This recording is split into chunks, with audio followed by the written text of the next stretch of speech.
Hello and welcome to Teachings in Education with Frank Avella, Emotional and Behaviorally Disturbed Students. We'll begin with an overview of working with EBD students. EBD students are the ones that are abandoned by other teachers and educators. Classroom teachers really have to be on their game when it comes to working with these students. EBD students require more time and effort than most students. The reality is that these students are very difficult to teach. Sometimes all it takes is just one EBD student to radically change a classroom's dynamic. However, many teachers report developing strong and lasting relationships with these students. I know I have. If you're able to get through to these children, it will be one of the most rewarding experiences as a teacher. I am telling you from my personal experience.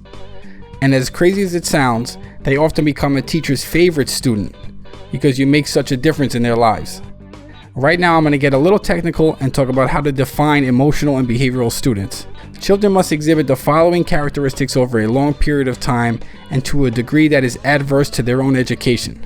The characteristics to be described are found in the Individuals with Disability Education Act.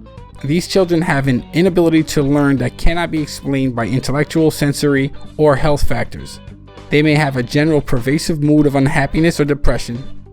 Emotionally behaviorally disturbed students may have inability to build or maintain satisfactory interpersonal relationships with peers and teachers. They may display inappropriate types of behavior, such as trying to start fights and whatnot. Up next, we'll explore the different types of behavior. Because of their behavior, most of these students are incapable of forming good relationships. The behavior is broken down into two types: internalizing behavior and externalizing behavior. Internalizing behaviors are actions that direct problematic energy towards one's own self. For example, these behaviors include nightmares and inability to sleep, the use of drugs and substance abuse problems, high levels of anxiety and depression, as well as social isolations and a withdrawn temperament. Externalizing behaviors, on the other hand, are troublesome actions directed outward toward one's environment. For example, the destruction of school property, acts of physical violence against other students, even staff, other types of behaviors that may cause the child to end up in a youth house or jail, behaving in a loud and obnoxious way, and making threats to students and teachers. There are also a number of disorders associated with the disability. The first disorder being ODD, which means oppositional defiant disorder, where children are defiant. ADHD, attention deficit hyperactivity disorder, that have difficulties paying attention and remaining still. Anxiety, which brings with it physiological symptoms such as fear, alertness. Bipolar disorder. Individuals will go through manic and depressive stages and frequently change their mood. Next, conduct disorders, where there is no recognition of basic social rules of conduct. Antisocial behavior, characterized by being aggressively hostile toward others and society in general. Lastly, schizophrenia, a mental disorder, which occurs usually when children are old enough that they're out of school. Very briefly, I'll discuss ways to both identify and assess EBD students. Although you may think RTI, response to intervention, only looks for academic weaknesses, it often helps screen and identify emotional and behaviorally disturbed students.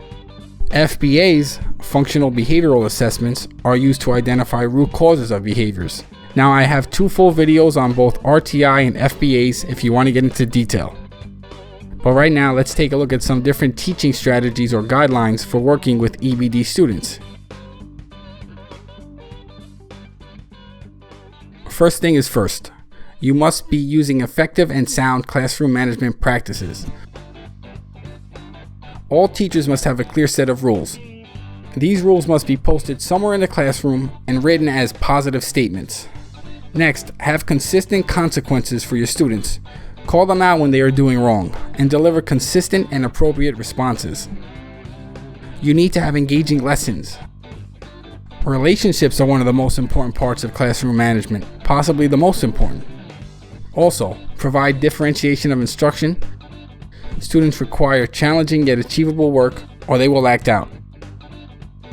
Next up, utilize conflict resolution strategies. First off, I have to say conflict can be necessary at times. Conflict resolution doesn't mean always backing down from an aggressive student. There are going to be times when you have to stand your ground. Conflict resolution begins with good listening, giving the EBD student attention to their situation. If you feel things getting heated between you and the student, use some humor to lighten the mood. Humor is a great way to diffuse a situation. As a teacher, you have to be able to calm things down. Lastly, compromise is the core of conflict resolution. Compromise in a way that keeps you in authority by not giving in too much. Next, positive behavior intervention systems. It begins with positive reinforcement. When a student does something good, let them know. Give them a thumbs up. Token systems are used class-wide and great for an all behaviorally disturbed classroom. Most intervention systems are tiered. When students behave, they climb the tiers and earn extra privileges associated with those tiers. Positive environment should be maintained. Take swift action for any types of bullying or negative behavior. And try to make the classroom a fun and exciting place. Allow them some free and fun time every now and then. The next strategy is self-management. Here, students regulate their own behavior. This should be the ultimate goal when working with EBD students. In the case of self-management, students are holding themselves accountable, thus making the teacher's job a little easier. As for an objective, you want your students to be able to 1. Identify the target behavior, research the behavior, establish goals, record actions, and evaluate progress. Next is social skills training. The idea behind social skills training is that you want your students to function in various social situations. Some examples of social skills include the following: being able and willing to share, which is a young student problem, having the ability to make direct eye contact with others, expressing sympathy for others and emotions when appropriate, and having lasting discussions. To really help the students, you must plan actual lessons and put them in similar situations to learn the behaviors. And the last section of the video is Wraparound Services.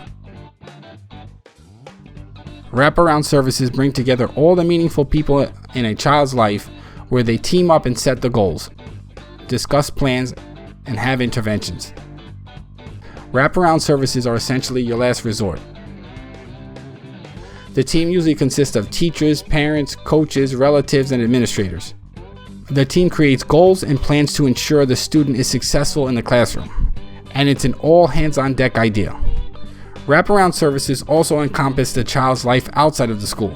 Most of these students have serious problems at home. We don't want to lose them to the streets. Right now, I just want to say thank you for your time. Please like and share this video, subscribe to this channel. Please check the description for resources below on classroom management and my classroom management trainings. There are some excellent books down there as well.